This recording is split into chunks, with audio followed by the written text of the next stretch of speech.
Okay, maraming maraming salamat sa Panginoon sapagkat tayo po ay nandito na naman uli.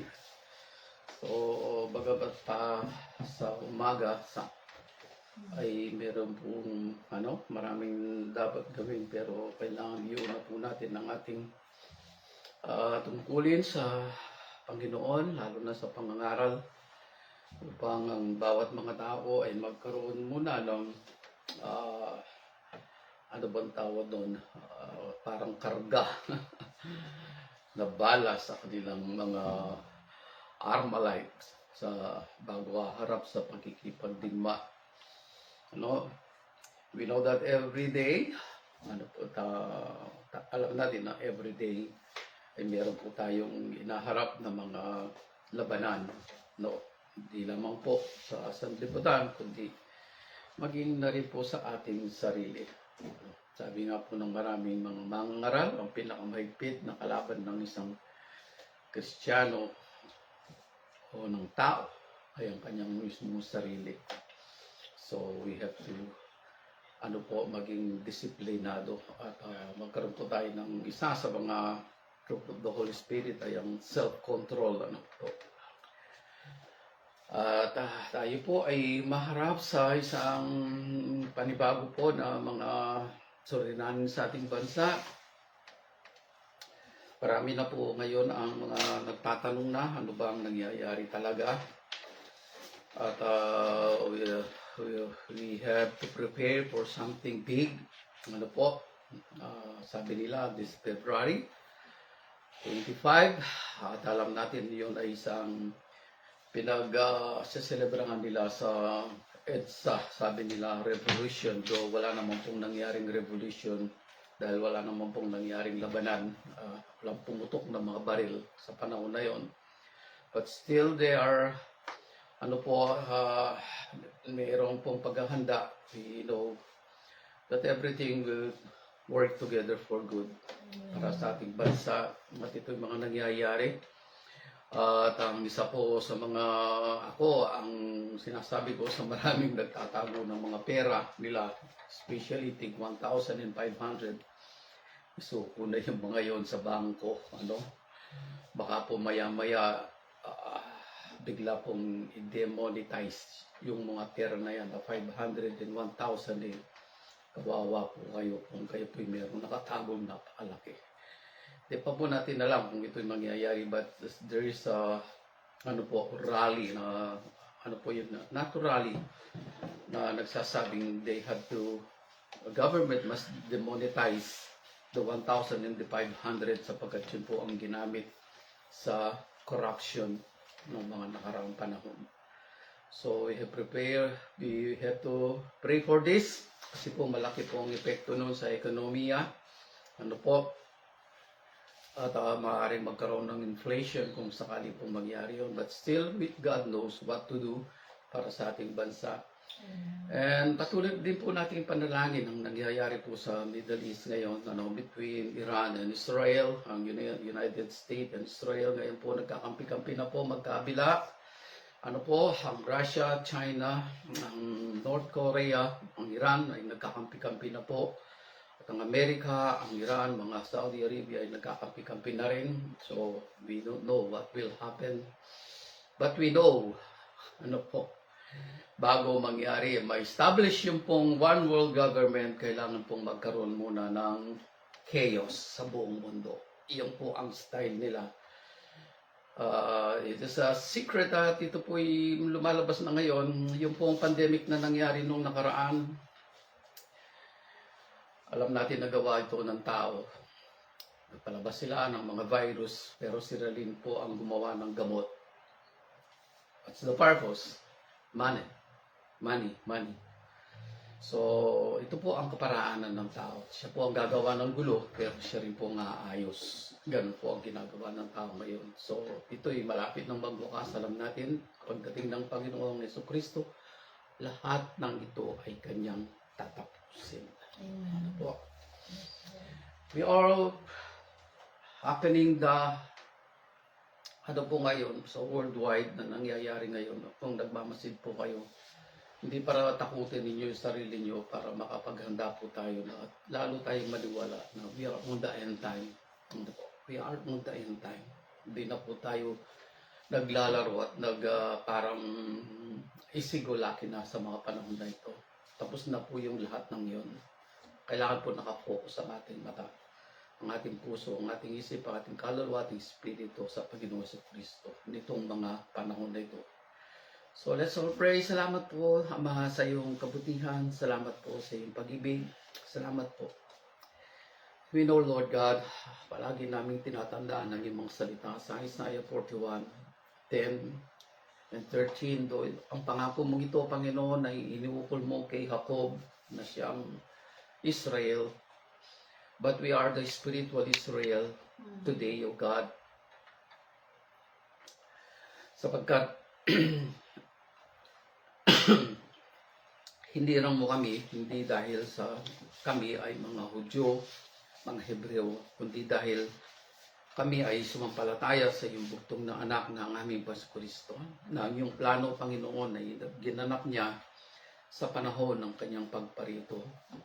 At ngayon nga, Panginoon, ay tinatamasa namin, Panginoon, ang kanyang ginawa doon sa krus ng Kalbaryo. Tinatamasa namin, Panginoon, ang kanyang muling pagkabuhay. Tinatamasa namin ang kanyang pagluklok sa iyong kanang bahagi ng iyong trono, Ama. Kaya salamat po, Panginoon, sapagkat kami ay sinama mo, kaming mga hentil, upang maka-enjoy at makantam din namin, Panginoon, ang pangako mo, Panginoon, sa mga kanununuan ng sangkatauhan. Mula pa kay Adan at Eva, ipinangako mo na ang isang tagapagligtas hanggang sa dumating ang aming Panginoon Kristo. Kaya po salamat po, Amang Diyos, sa iyong kabutihan. Patuloy na ikaw po'y kumilos sa aming kalagitnaan. Hayaan po ninyo ang iyong banal na Espiritu, isang malayang kumilos sa aming kalagitnaan, upang siya pong gumabay sa amin, magturo, magpaalala sa lahat ng aming binabasang ito, na siyang katotohanan, na siya ang magliligtas sa amin, ang katotohanan ng buhay ng aming Panginoon Kristo. Salamat po, Ama, patnubayan mo pang bawat nakikinig, pag may individual sila, sambayanan ng Panginoon. Hayaan mo, Panginoon, ang ibang espiritu ay malayang kumilos saan man sila naroon, maging sila ay na Estados Unidos, sa Europa, sa Middle East, o dito sa Asia. Hayaan mo ang ibang espiritu siya malayang kumilos sa amin, upang patuloy na gumabay sa amin hanggang sa pagdating ng aming Kristo. Salamat po, Ama, sa lahat ng ito. Sa iyo po namin binibigay lahat ng karangalan, kapurihan, kapasalamatan, kaluwalhatian ngayon pa lang sa pangalan po ng aming Kristo. Amen. So, tayo po ay magbukas na ng ating mga Biblia. Kung meron po kayong hawak na mga Biblia dyan, dapat po kahit tayo po ay nasa live streaming, meron po tayong mga Biblia sa tabi natin. Para po yung mga binabanggit natin, binabasa natin, ay kayo po ay nakasunod. Hindi po yung basta na lang po tayo nanonood at nakikinig. Ano po? Kasi ang isa sa problema ngayon ng mga tao, even mga kabataan, nagiging maaga po ang pagiging makakalimutin. Hindi lamang po mga senior ngayon, though ito'y natural sa mga senior na But sa mga kabataan, pagiging makakalimutin, yun po ay hindi normal sapagkat sila po ay mga bata pa. At meron daw pong isang sekreto na hindi natin makakalimutan ang isang bagay. O mga salita ng Panginoon na hindi po natin makakalimutan. Yung pong isabuhay natin yung ating mga nababasa. Yun daw po ang isang sekreto. And I know this is true. Kung hindi mo sinasabuhay yung binabasa mo, makakalimutan mo yun balang araw. Pero kung yun ay sinasabuhay mo, hindi yun mawawala sa iyo. Yun lang po ang isa sa mga sekreto na nabasa ko patungkol sa ganyang mga bagay. So, sa ating pong pagbabasa na ito ay medyo, sabi ko nga po, medyo kakatwa sa mga pag-aaral natin. At ako rin po ay na-amaze. Hindi po nagtataka. ako po ay na-amaze din sapagkat yung po mga binibigay sa atin ng Panginoon ay kahit noon ay hindi ko rin po naririnig sa ibang mga pastors na nangangaral. Ang kapakatagal, more than 40 years na po kaming Kristiyano, more than 40 years na po kami ay naglilingkod sa Panginoon. Kaming dalawa magkasawa, palagi po kaming partner sa mga Bible studies, sa mga outreaches. Sa lahat, maging sa business noon, kami pa rin po ang magka-partner. Hanggang ngayon, yun pa rin po. So, yung ating po ating maririnig ngayon ay pakatandaan po natin mabuti ito. Ano po? Sapagkat mahirap po na makalimutan natin yung ating kalagayan sa Panginoon. At sometimes, maraming mga Kristiyano ang nakakalimot kung sino sila. Lalo na kapag nakaharap na po sila sa sanlibutan at sa pagnanasa na to. So, maging mapagbantay po tayo sa ating mga sarili. Okay, Jeremiah 31:33, tingnan po natin ang isa sa mga sinasabi ng ating binasa na ito. Tapos po ay babasahin ko mula doon sa 31.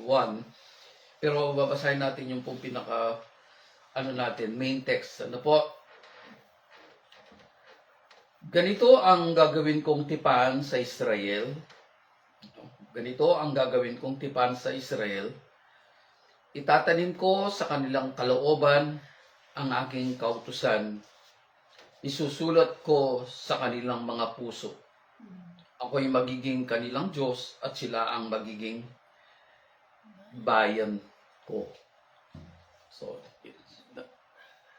ang pangako pong ito ay hindi lamang po kay Israel o Jacob na kanyang pangalan, kundi ito ay kasama na po tayo sa pangakong ito. Ano po? Lalo na pagka po binasa na natin yung kabuuan ng mensahe nito, maunawaan natin na talagang kasama tayo dito. Ano po?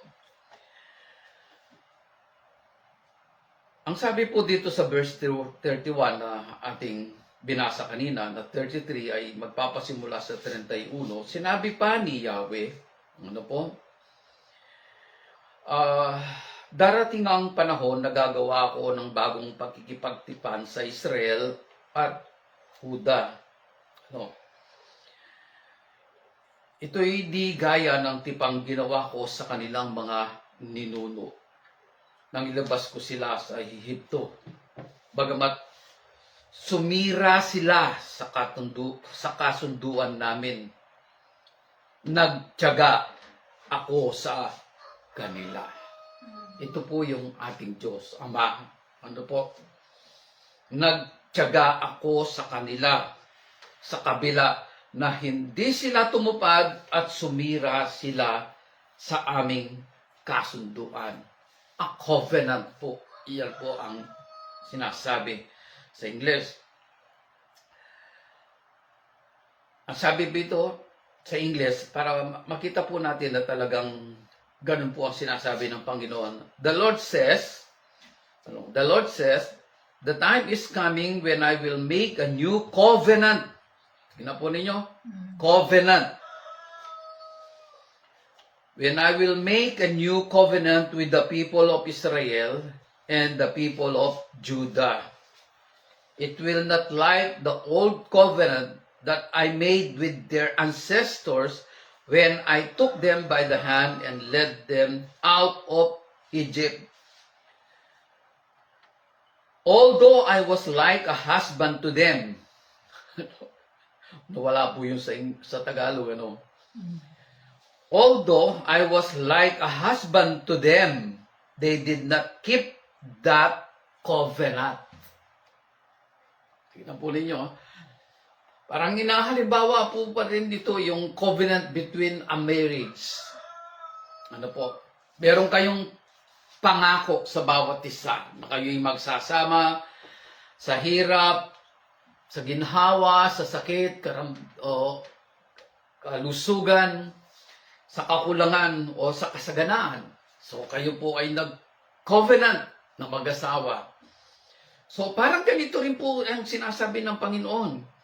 Ang pakikipag sa kanila, ang sabi, my covenant is like a husband to them. They did not keep that covenant. At alam natin, kapag ka po yung covenant ay hindi po naging tapat ang bawat isa, asahan mo, merong magkakasala. Merong magkakasala.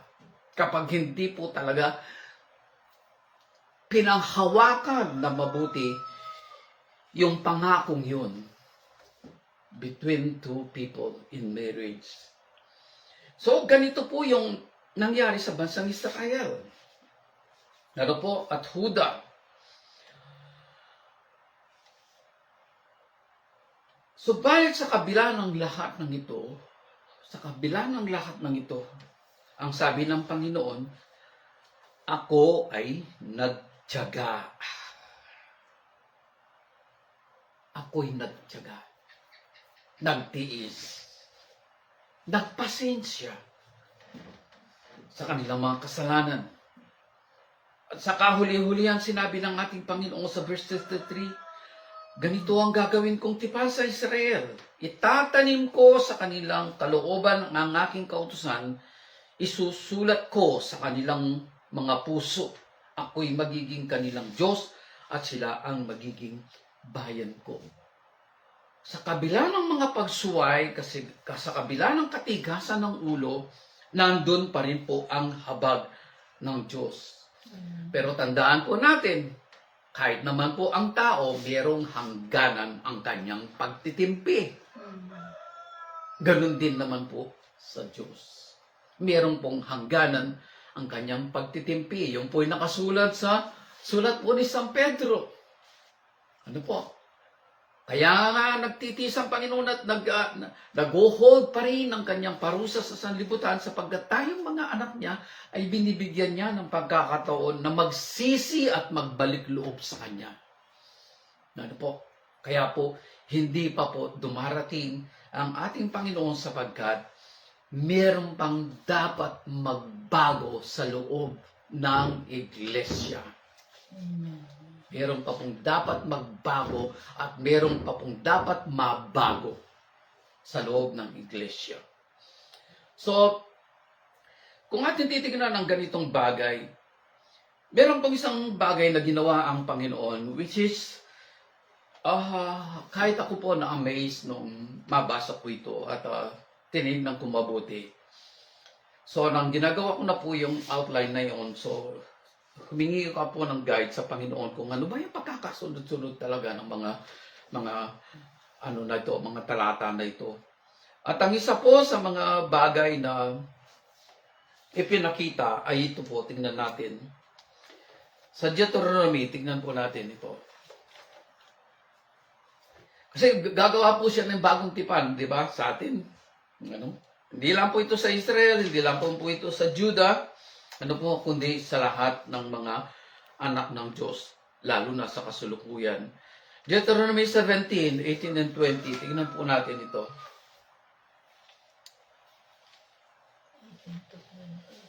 Babasahin ko po yung pinaka-main nito, pero babasahin ko pabalik doon sa 14.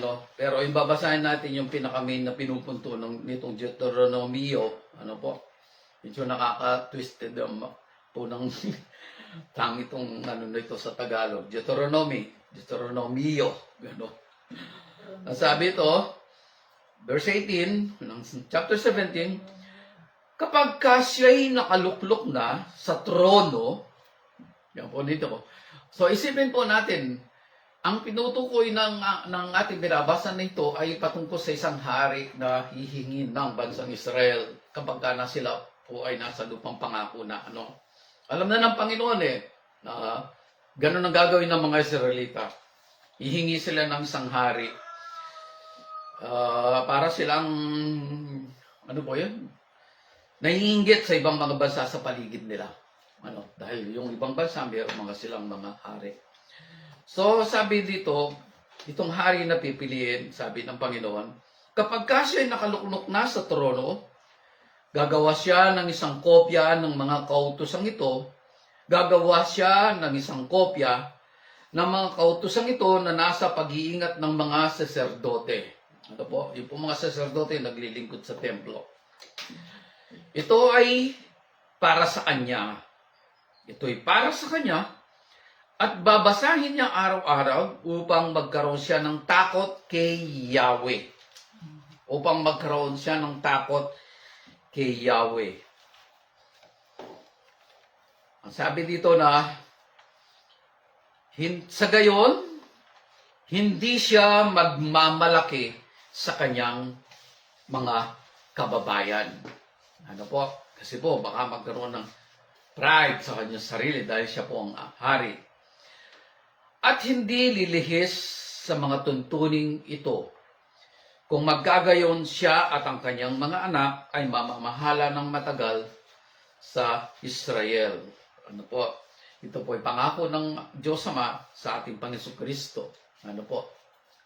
Ang kanyang paghahari ay walang hanggan. Okay.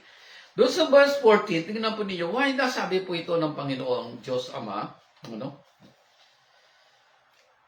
Kapag kayo'y naroon na, yun po sa verse 14, kapag kayo'y naroon na at naninirahan ng maayos sa lupaing ibibigay ko sa inyo, maaaring magustuhan ninyong magkaroon ng hari. So nakikita na ng Panginoon yun, ano? Yung kanilang magiging ugali. Ano? Tulad ng mga bansa sa paligid ninyo. Maaari kayong maglagay ng hari, ngunit ang ilalagay ninyo ay yaong lamang kalahi ninyo at pinili ni Yahweh. So, kailangan ito ay isang Israelita, isang Hudyo, isang Hebreo. Ano? Maaari kayong maglagay ng hari, ngunit ang ilalagay ninyo ay yaong lamang kalahi ninyo at pinili ni Yahweh. Ang ilalagay ninyong hari ay hindi maaring magkaroon ng maraming kabayo. Yan po nyo. Pagkat ipinagbabawal niya, ano? Teka, sandali. Hindi niya maaaring iutos sa iba na magbalik sa Ehipto para ikuha siya ng maraming kabayo. Ano? So yung hari na yan, hindi po pwede na ang kanyang kaisipan ay nandoon sa Ehipto. Kaya nga po sila inalis doon eh. Nakuha po ninyo yung besahin nito. Even us, nang inalis tayo ng Panginoon sa kasalanan, inuutosan tayo, huwag na tayong babalik doon. Amen. Diba? Diba yung ganun ang utos ng ating Panginoon Kristo kay Maria Magdalena? Nang siya'y hindi hatulan ng ating Panginoon Kristo? Sabi niya, ako man ay hindi kita hahatulan. Humayo ka, pero huwag ka nang magkakasala. Para bang indirectly sinasabi ng Panginoon, huwag ka nang babalik sa iyong pagiging patutot. Huwag ka nang babalik sa iyong pagiging adulterous woman. Ganun po. Para sapagkat, ito po, kung binabasa natin yung Biblia, palagi po natin, ibinabalik tanaw yung mga bagay na nangyari. At makikita natin yung mga comparison na nun. Sabi niya, hindi rin niya maaaring iutos sa iba na magbalik sa Ehipto para ikuha siya ng maraming kabayo pagkat pinagbabawal niya na magbalik paroon. Hindi rin siya dapat mag-asawa ng marami. At baka siya makalimot kay Yahweh. Babanggit po ako marami mamaya. Ano? Hindi siya pwedeng mag-asawa ng marami. Baka siya makalimot kay Yahweh. Hindi siya dapat magpayaman sa panahon ng panunungkulan. Ano? Baliktad data po ngayon, lalo na sa ating bansa ngayon. Ano? Kapag siya nakaluklok na sa trono, gagawa siya ng isang bagong kopya ng mga kautosang ito na nasa pag-iingat ng mga saserdote. Ito ay para sa kanya at babasahin niya araw-araw upang magkaroon siya ng takot kay Yahweh. Sa gayon, hindi siya magmamalaki sa kanyang mga kababayan at hindi lilihis sa mga tuntunong ito. Yun po ang laman ng ating binasa na to. So mayroon pong warning ang ating Panginoon. Alam po ninyo, ito ay hindi lamang po sa mga hari na ito, sa mga pinuno, sa mga presidente, sa kasulukuyan, kundi ito rin po ay bilin sa mga pastor, mga ministro. Ang pagiging pastor po at pagiging ministro, hindi po kasangkapan upang magpayaman. Amen. Hindi ito kasangkapan upang magmanipula ng mga tao. Ano po? Ang pagiging hari sa panahon na yon ay isang paglilingkod. Ganun din po ngayon. Ang pagiging pastor, nakatumbas nito ay pastol, a shepherd. Ano po yung ministro? A minister. Ano ba yung minister? Tagapaglingkod. Pero, tinitwist ng marami. Kapag ikaw ay pare, masyado ang saludo sa iyo, samantalang ang isang parokya ay tagapaglingkod.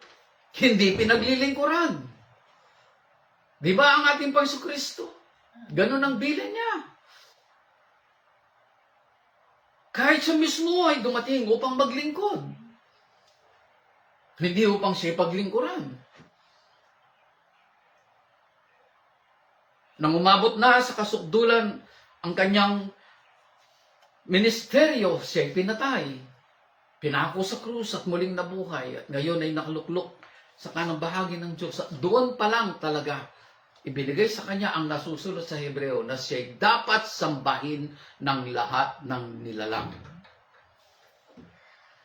So, ito po yung ating pinag-aaralan ngayon. You know, it's a warning not only to Christians but to everyone, lalo na po sa mga leaders, both in spiritual and secular. Ano po?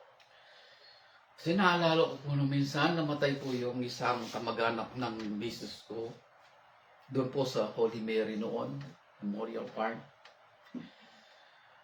Habang po nakaburol yung, sino ba yung nakaburol noon? Manting ba yun? Oo. Yung matandang, basta ang alam ko, basta meron nakaburo. Alam po ninyo, yung mga layman, nandun na po nauna na.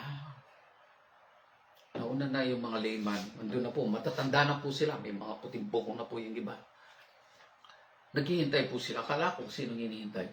Maya-maya po, merong dumating na isang, alam na po ninyo, na magkakandak po ng seremonya para sa patay. Ang bata po, more than 30 years old lang ang itsura niya kung tinatansya ko siya. Medyo maliit pa. Alam niyo, pagdating po ng taong yun, hindi ko pa sasabihin kung ano yan. Kayo na po ang bahala mag-isip po siya ano yun at ano yun. Pagdating nun, lahat ng matatanda nagmano sa kanya.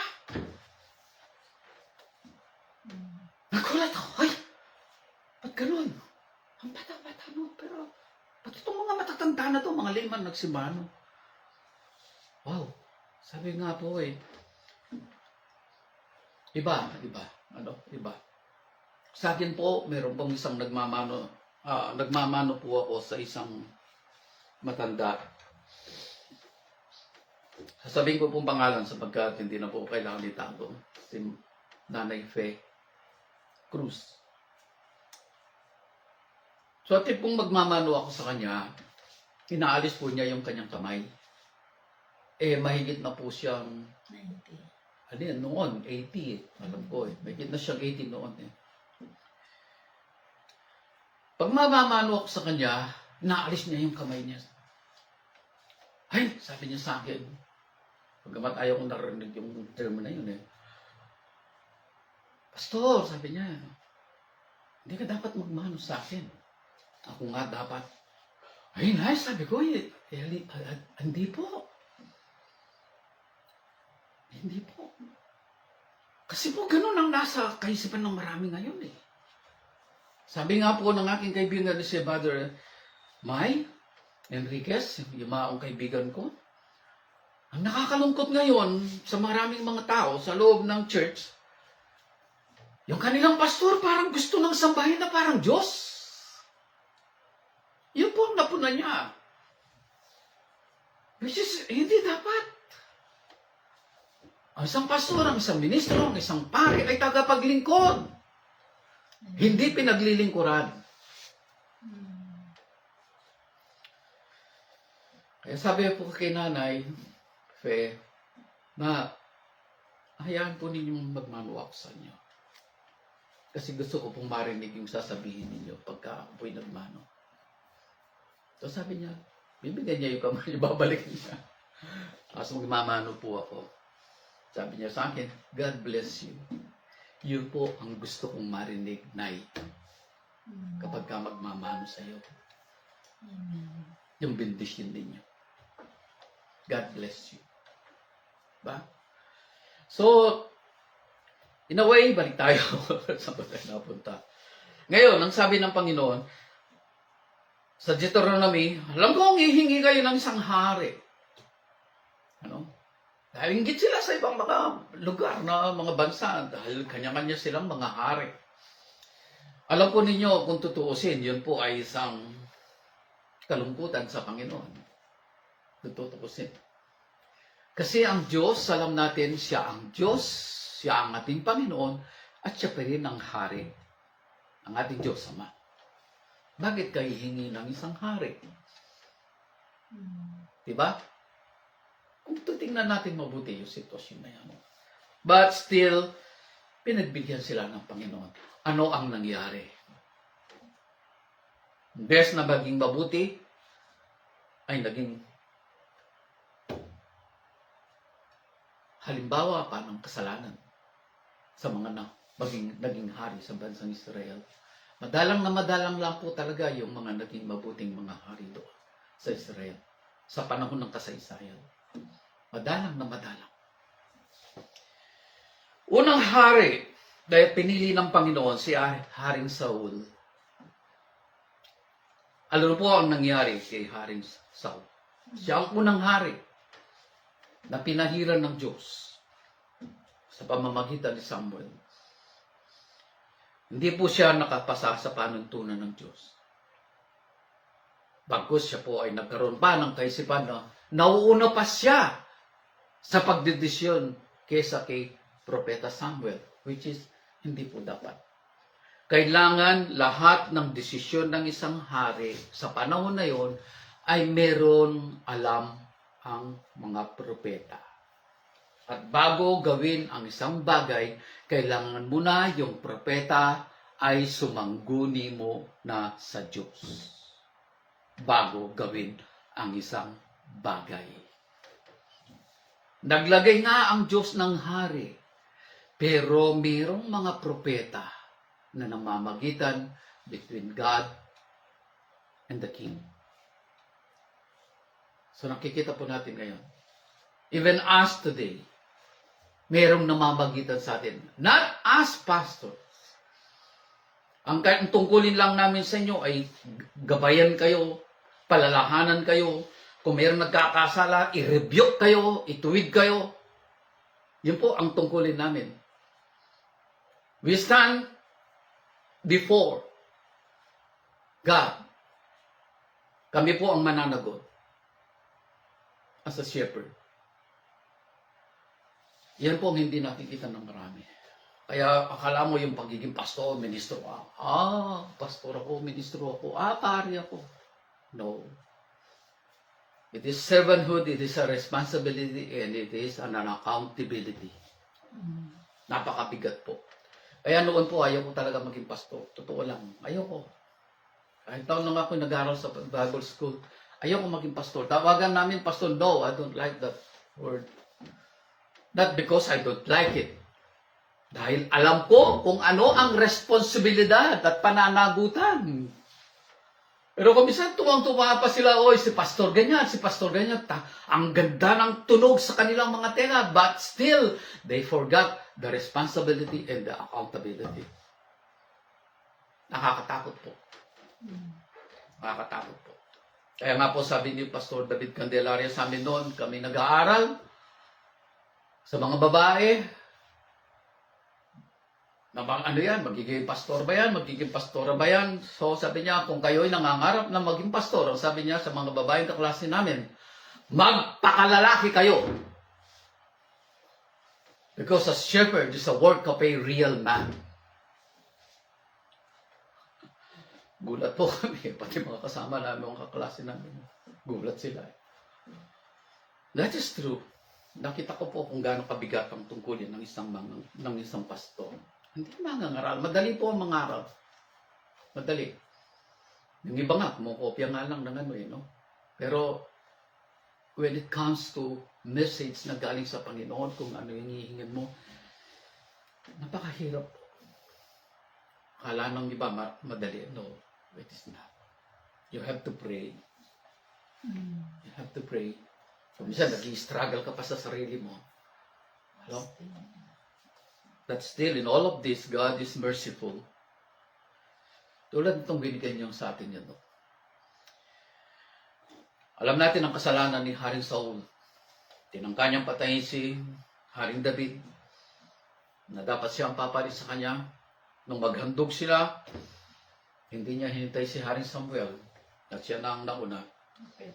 Only a seconds na late si Samuel, pero ginawa niya ang dapat tungkulin ng isang propeta, which is bawal na bawal.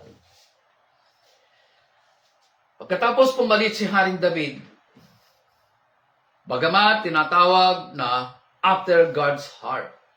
Ang tawag kay David, di ba? Kay Haring David. Pero siya'y nagkasala kay Bathsheba. At ang kasalanan na yun ay matindi. Hindi lamang pagnanasa ng laman ang naging kasalanan ni Haring David kay Bathsheba. Inutusan pa ang asawa ni Bathsheba na dalhin doon sa front line ng labanan upang siya mamatay, upang makuha niya ng buo si Bathsheba. Sipin po ninyo yon. Kaya nang harapin siya ni Propeta Nathan, sabi niya, meron pong isang tao, sabi niya, Propeta Nathan, na marami na siyang malagang mga tupa. Pero kaisa-isang tupa ng kanyang kapwa, kinuha pa niya upang ihanda lamang sa isang pistahan. Galit na galit si Haring David. Dapat mamatay yung tao na yon, ang sabi ni Haring David. At ang sabi ng propeta is, Nathan, kayo po ang taong yun.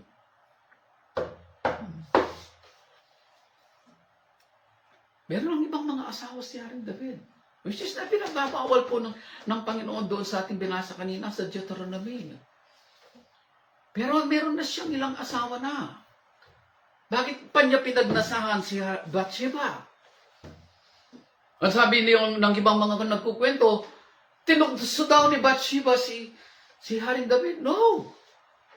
Isang custom na ugali po yan kapag yung mga babae, wala naman po silang mga bathroom or whatever, na shower na. Andun lang po sila sa labas kasi meron pong ano doon. Well, ano po, meron pong ano doon. Ano mong tawag sa Kapampangan yung well? Talaga o balon? Kasi doon naliligo. Nakita ni Haring David. Nagnasa yung sa kanyang puso.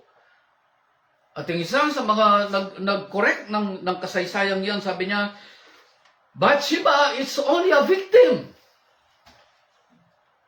Victim ng kasalanan ni Haring David, yung kanyang pagnanasa sa laman. Biktima siya. So, anong nangyari after that? Nagulo ang pamilya ni Haring David. Diba? Okay, tapusin na natin to. Ang pumalit kay Haring David nang mamatay na si Haring David ay ang kanyang anak na si Haring Solomon. Pero anong nangyari kay Haring Solomon? Bagamat binigyan siya ng Diyos ng karunungan na higit sa kaninumang mga tao. Only second to Jesus ko talaga tutuusin. Si Haring Solomon sa kanyang karunungan. Pero ang nangyari sa kanya, siya'y nagkasala. Isipin mong nagkaroon siya ng 700 mga mistress, tapos meron pa siyang 300 na asawa. Which is na bawal doon sa binasa natin kanina sa Deuteronomy 17. Huwag silang magkakaroon ng maraming asawa. Baka silang makalimot kay Yahweh. Yun po kasi ang nangyayari.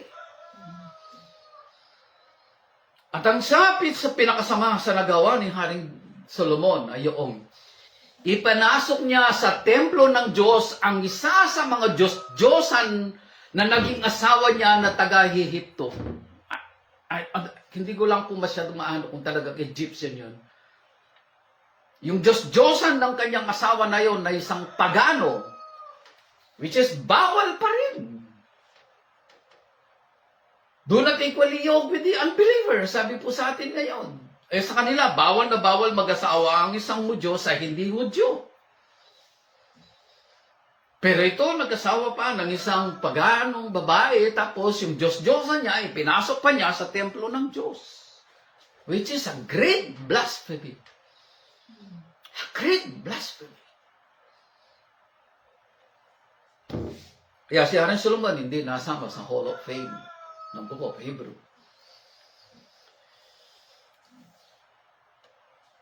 Ngayon, sino itong hari na tinutukoy sa Deuteronomy 17? Verse 18 to 20. Diba? Ang sabi, kapag kasi nakaluklok na sa trono, gagawa siya ng isang kopya ng mga kautusan. Ito'y nasa pag-iingat ng saserdote. Ito'y para sa kanya at babasahin niya araw-araw upang magkaroon siya ng takot kay Yahweh. Upang magkaroon siya ng takot kay Yahweh. Sa mga haring tinukoy natin kanina, ni isa walang nakapasa sa panuntunan ng Diyos. Wala. Though we know that Haring David ay isa sa mga itinuturing na after God's heart, and yet even him did not pass.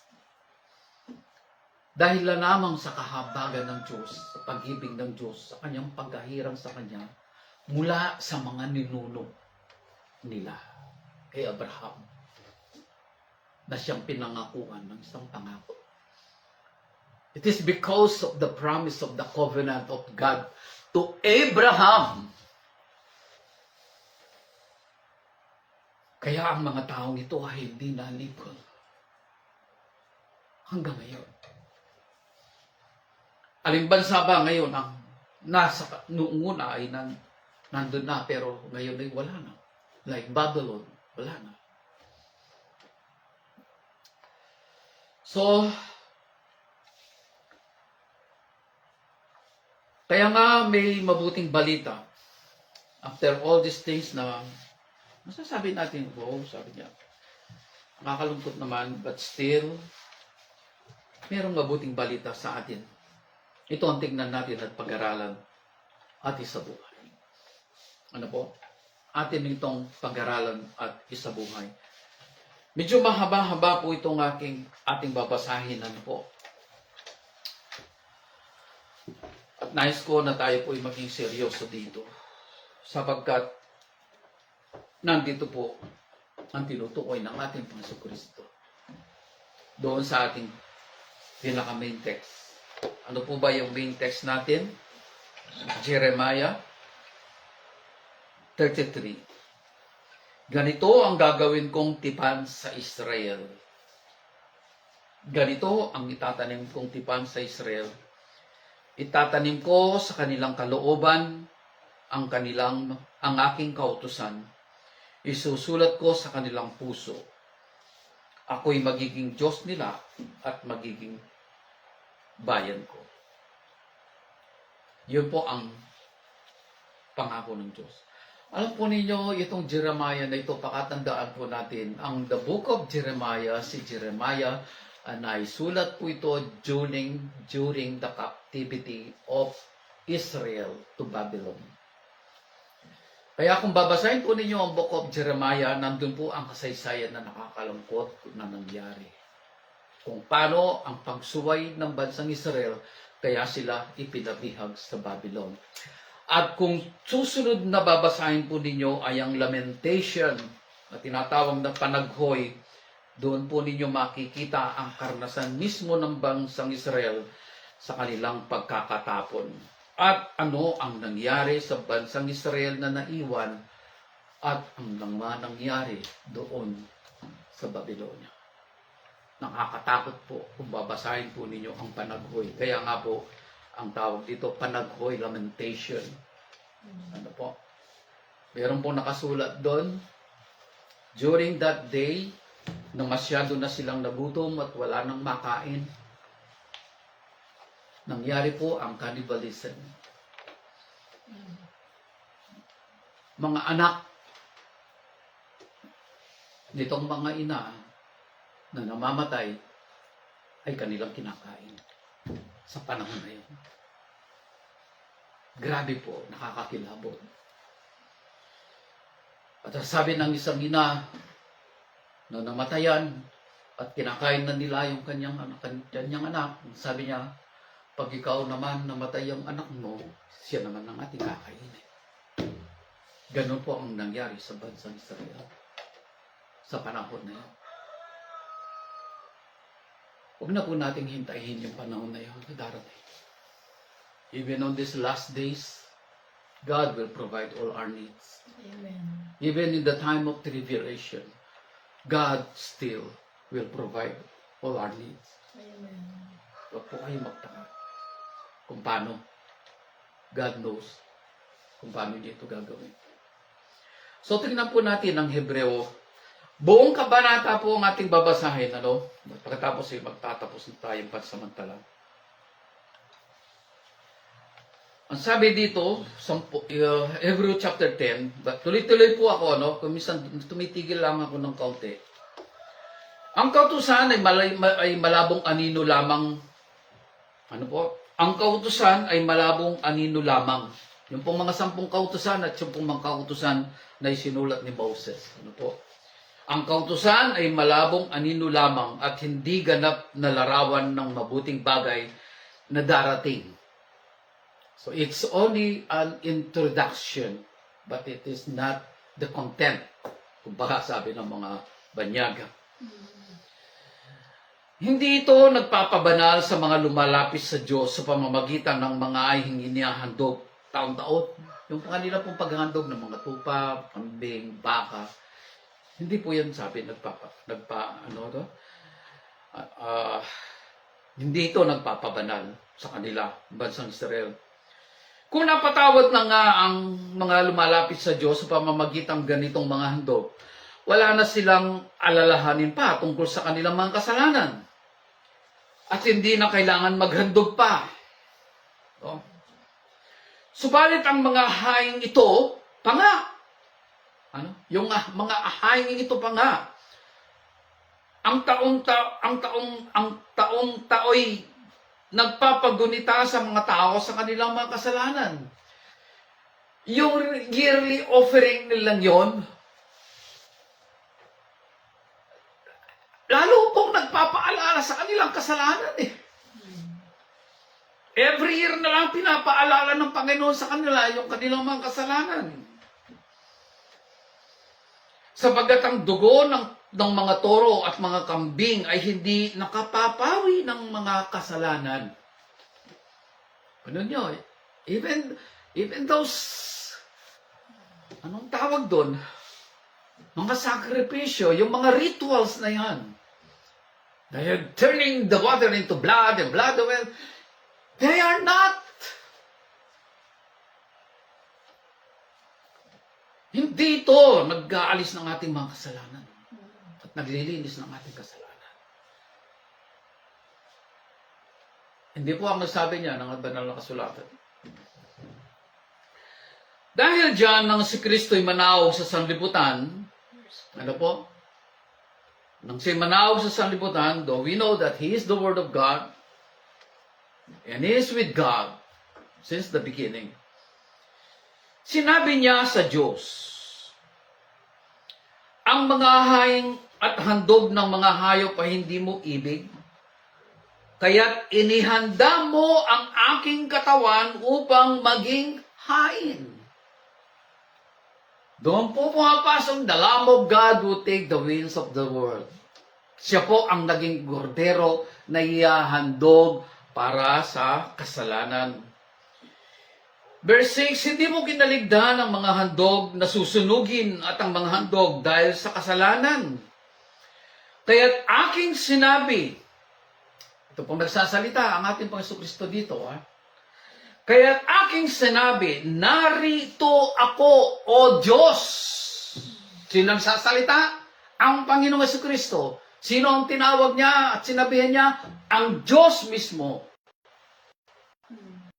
Na si Hashem. Yahweh ang tawag sa kanya ngayon. Narito ako, O Diyos, upang tukdin ang iyong kalooban ayon sa nasusulat sa kasulatan tungkol sa akin. Mula pa po sa Genesis hanggang ngayon sa Revelation, iisa lang po ang tinutumbok na tao, ang ating Panginoon Kristo. Wala na po iba. Kung merong magturo sa inyo man na merong ibang itinuturo ang Biblia na magliligtas sa atin, sabi ni San Pablo, kung sino man na magturo ng Ebanghelyo maliban sa itinuro namin sa inyo, sumpain siya. Curse them.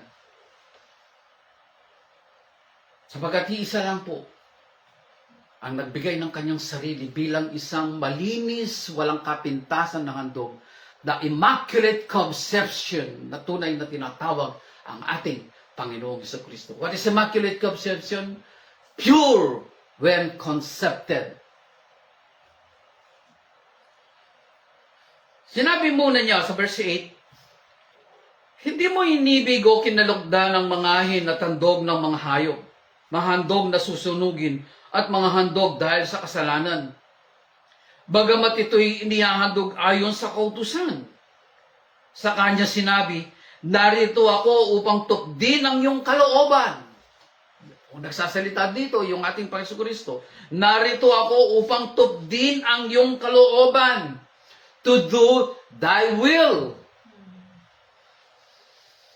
And what is the will of God? To save mankind through Jesus. And what is the next things? To be conformed according to His image. Romans 8:29, paulit-ulit namin binabanggit. Narito ako upang tuglin ang iyong kalooban. Inalis ng Diyos ang unang handog at pinalitan ng handog ni Kristo.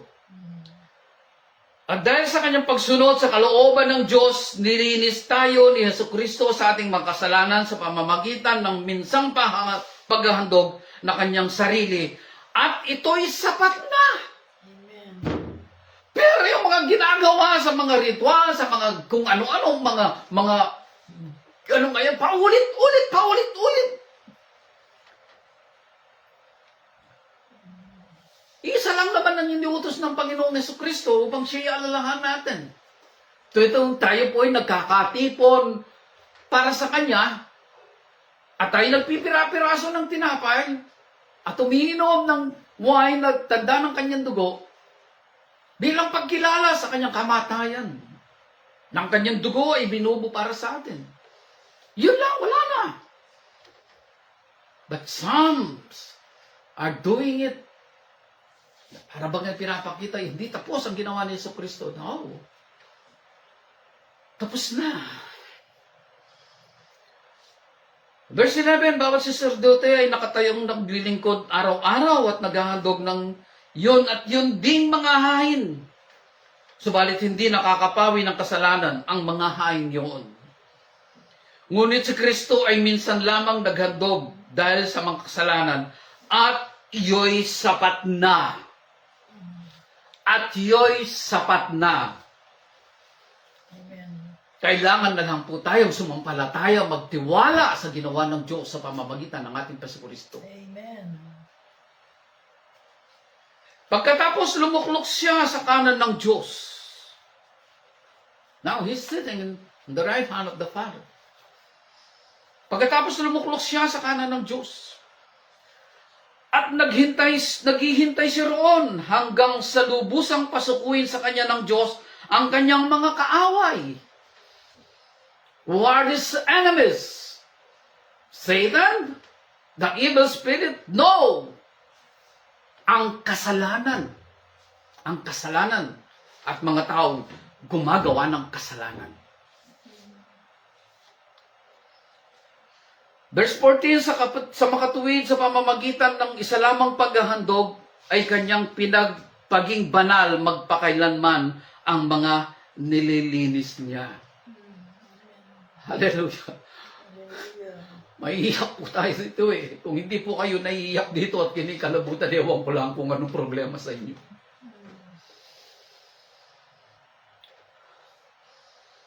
Sa makatuwid sa pamamagitan ng isa lamang paghandog ay kanyang pinagpaging banal magpakailanman ang mga nililinis niya. Amen. Verse 15, ang Espiritu Santo ay nagpapatutuo din sa atin tungkol dito. Unay sinabi niya, ito ang aking magiging tipan sa kanila. Yung pong binasa natin sa Jeremiah 31:33. Ito ang aking magiging tipan sa kanila. Pagdating ng mga araw na yon, sabi ng Panginoon, iuukit ko sa kanilang puso ang aking mga utos at itatanim ko ang mga ito sa kanilang mga isip. Amen. Hallelujah. Mismong Diyos na ang gagawa nito sa atin. All we have to do is to accept and to obey. Yun na lang po ang ating gagawin, to accept and to obey. And we know that if we accept it and we obey it, hindi tayo gagawa ng anumang labag sa kalooban ng Diyos. Nakukuha po ba natin? Amen. At kanya rin sinabi pagkatapos, hindi ko naalalahanin pa ang kanilang mga kasalanan at mga kasamaan. Thank you, Lord. Amen. Lahat ng mga kasalanan natin sa mga nakaraan, kalimutan na po natin yan lahat. Mula nang tanggapin ng ating Panginoon Kristo at tayo lumuhod sa Kanya ng totohanan, He knows what our weaknesses, and yet, ang lahat ng mga yan ay binibigyan niya ng katugunan sa pamamagitan ng Kanyang biyaya. How could we overcome all those weaknesses? Siyempre, nasa karalaman pa tayo eh. We are still in this flesh. And the desire of this flesh is lust. The world. At kailangan nitong mapalitan ng buhay ng ating Panginoon Kristo. Ngayon pa lang. Ngayon pa lang, kailangan na itong mapalitan Amen. ng buhay ng ating Panginoon Kristo. Yes, Lord. Sabi niya, hindi ko naalalahanin pa ang kanilang mga kasalanan at mga kasamaan, pero ang diablo paulit-ulit niya itong di-inject sa ating mga kaisipan. Kahit sa panaginip. Minsan kung ano yung pinapasok niya sa ating mga kaisipan. But still, there's only one thing palagi nating sinasabi. God loves me. God loves me. Amen. Hindi niya ako maaaring iwanan because He loves me. Sapagat ipinagpatawad na ang mga kasalanan, hindi na kailangan pang maghandog dahil sa kasalanan. Ano tayo kailangan pa? Palaspasan mo yung sarili mo, magsalibat. But kasi pako mo yung sarili mo, please. No, we don't need that anymore. Amen. All we need is faith in the plan of God. Ang ating Panginoon Kristo. Faith and trust. Verse 19, kaya nga mga kapatid, tayo'y malaya nang makakapasok sa dakong kabanal-banalan dahil sa kamatayan ni Jesus. Kasi noong una pong mga panahon, wala pong pwedeng pumasok doon sa dakong kabanal-banalan. Kahit po yung mismong saserdote, kapag po pumasok sila doon, once a year, nakikipag-meet po ang Diyos, kung sino man yung nakatalaga noon, kay Aaron man, o yung mga sumunod sa kanya, once a year, bababa ang Diyos sa anyo ng isang ulap doon sa Holy of Holies na lugar. Doon sa mercy seat, uupo ang Diyos Ama. At kung yung saserdote ay mayroong kasalanan, mamamatay siya. Mamamatay siya. Sa verse 20, binuksan niya para sa atin ang isang bago at buhay na daang naglagos hanggang sa kabila ng tabing, alalaong bagay ang kanyang katawan. Tayo'y may isang dakilang saserdote na namamahala sa sambahayan ng Diyos. Kaya't lumapit tayo sa Diyos ng may tapat na kalooban at matibay na pananalig sa Kanya. Lumapit tayong may malinis na budhi. Amen. Lumapit tayo na may malinis na budhi sapagkat nalinis na ang ating mga puso at nahugasan na ng dalisay na tubig ang ating katawan. Magpakatatag tayo sa ating pag-asa, huwag mag-alinlangan sapagkat tapat ang nangako sa atin. At sikapin nating mapukaw ang damdamin ng bawat isa sa pag-ibig, sa kapwa, sa paggawa ng mabuti. Huwag kaligtaan ang pagdalo sa mga pagtitipon gaya ng ginagawa ng ilan, kundi palakasin ang loob ng isa't isa, lalo na ngayong nakikita nating nalalapit na ang pagdating ng Panginoon. Amen. Kung matapos nating makilala at tanggapin ang katotohanan, ay magpatuloy pa rin tayo sa pagkakasala, wala nang haing maihandog pa sa ikapagpapatawad ng ating makasalanan.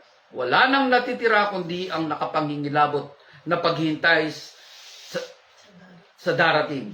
Ang paghuhukom at ang nagngangalit na apoy na tutupok sa mga kalaban ng Diyos.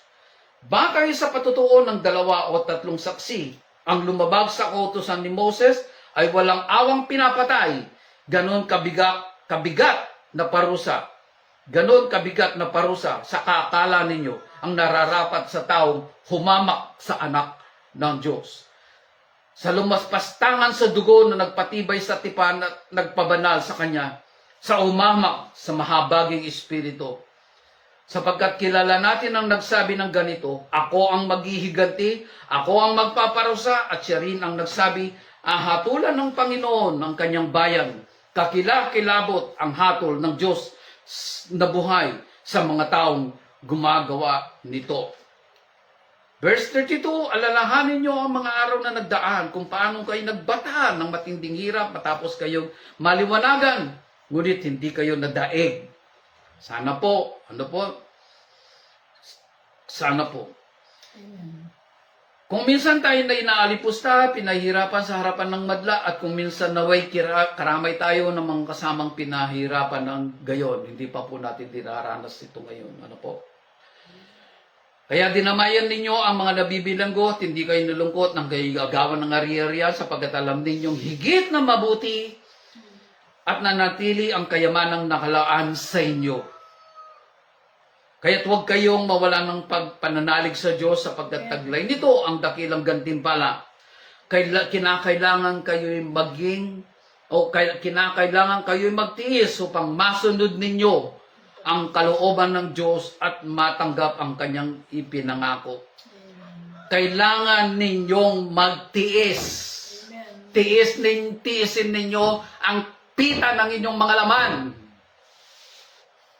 Kung titignan natin ang tinutukoy ng ating binabasa, kailangan kayo'y magtiis upang masunod ninyo ang kalooban ng Diyos.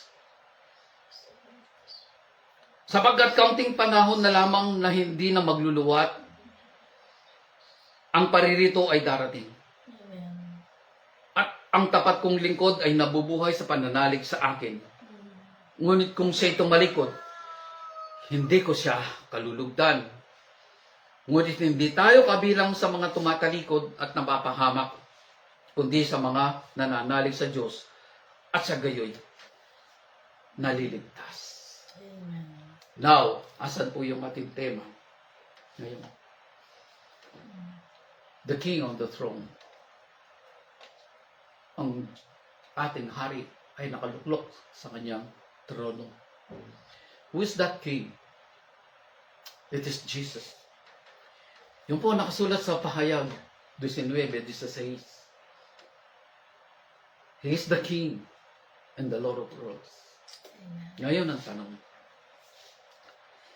Nang tanggapin natin ang ating Panginoon sa ating puso, siya ba ay nakaluklok bilang hari? Kung hindi po yun, kung hindi siya nakaluklok sa atin bilang hari, hindi po matutupad sa atin ang sinabi ng Hebreo 10. Doon sa verse 15. Doon sa verse 33 ng Jeremiah 31:33 na binasa natin kanina. Ang Espiritu Santo ay nagpapatuturo rin sa atin tungkol dito. Unay sinabi niya, ito ang aking magiging tipan sa kanila pagdating ng mga araw na yon. Sabi ng Panginoon, iuukit ko sa kanilang puso ang aking mga utos at itatanim ko ang mga ito sa kanilang kaisipan. Amen. Now, siguraduhin po natin, is Jesus sitting on the throne of our heart as a king? As a king. Mula nang tagapin natin ang ating Panginoon Kristo sa ating buhay, dapat sana ang ating puso't buhay ay naging trono ng Diyos. Ang ating puso't buhay na naging trono na ng Diyos. Ang kanyang kautusan ay nakatatak na sa ating puso at isip. Sapagkat ang salita, ang siyang kautusan ng ating Panginoon Kristo ay nananahan na sa ating puso at buhay. Amen. At yun ang katiyakan ng ating kaligtasan. Yes. Tayong lahat ay umukat na naman. Hallelujah. Dinadakila ka namin, Panginoon. Patuloy na dinadakila at patuloy na dadakilahin. Yes, Lord. Hanggang sa walang hanggan. Hanggang dun sa paghahari mo. Hanggang kami nakaharap sa harapan mo at sumisigaw ng Hallelujah, Hallelujah, purihin ang Panginoon. Yes. Ikaw ang nangako sa amin, Panginoon, ng mga bagay na iyon. At tinanggap namin yun, Panginoon. At ang buhay ng aming Panginoon ay yung inilagay sa aming mga puso at kaisipan upang maging tanda ng aming kaligtasan. Salamat po, Ama, sa iyong kabutihan. Salamat po sa iyong pag-ibig. Salamat po ngayon, minsan pa, ay pinakita mo ang iyong sarili. Pinalalahanan mo kami, Panginoon, sa iyong pagkatawag sa amin. Patuloy na ikaw ay aming dinadakila. Pinupuri, niluwalhati, pinapangarangalan. Salamat po, Ama, sa lahat ng ito, sa bawat nakikinig ngayon, nanonood at manonood pa, lalo na sa mga sumusunod pang mga araw, Ama. Patuloy ang aming dalangin. Let your love flow. Let your love flow. Yes. Let your love flow. Yes. Salamat po, Ama, sa iyong kabutihan. Salamat po sa iyong pag-ibig. Salamat po, Banal na Espiritu, sa iyong pagantabay sa amin. Wala kang kinalimutan na isa man sa binigay mo ngayon.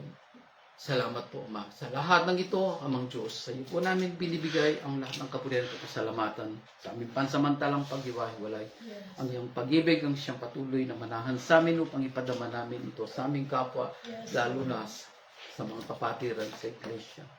At ang iyong biyaya na nagtawid sa aming Panginoon Kristo, siyang sumaamin upang magawa namin ang kalooban mo, Ama. At ang pananatili po ng iyong Banal na Espiritu, siya manatili sa amin hanggang sa pagdating ng aming Panginoong Jesucristo. Yes. Sa lahat ng ito, sa iyo ang kapurihan, kapayapaan. Amen. Amen. Amen. Thank you. Salamat po sa Panginoon. God Bless you all. bless you.